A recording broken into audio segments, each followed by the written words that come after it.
Goeiemôre vriende en baie welkom by ons oordenkings op hierdie Woensdagoggend. En ja, ons gaan voort met Lukas 8. Vanaf vers 11 verduidelik Jesus nou self die gelykenis van die saaiër. Dit is wat die gelykenis beteken. Die saad is die woord van God. Die saad langs die pad is die mense wat die woord wel hoor. Maar dan kom die duiwel en neem die woord uit hulle harte weg, sodat hulle nie tot geloof kom en verlos word nie. Die saad wat op die klipbank val, is daardie mense wat die woord met blydskap aanneem wanneer hulle dit hoor. Maar hulle het nie wortel geskiet nie. Hulle glo net 'n rukkie, en wanneer hulle op die proef gestel word, sak hulle uit. Die saad wat tussen die dorings val, is diegene wat die woord hoor, maar hulle word deur bekommernisse en rykdom en die plesiere van hierdie lewe verstik en lewer geen oes nie. Die saad wat in die vrugbare grond val, is daardie mense wat die woord met 'n goeie en opregte hart aanhoor, daarin vashou en met volharding vrug dra.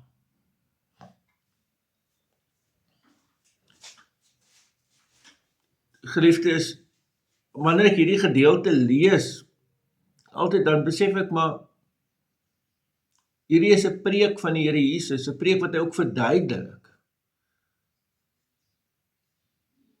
En ek kan eintlik nie,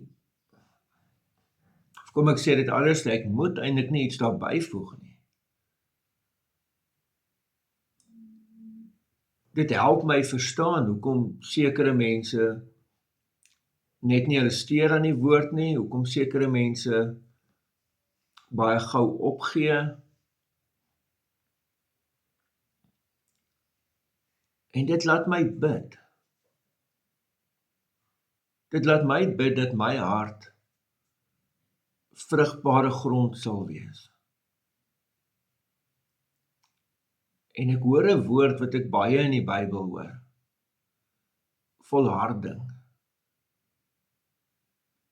Dit selfs wanneer dit nie maklik gaan nie, selfs wanneer dit moeilik is, dat ek dan nog steeds aan die woord sal vashou.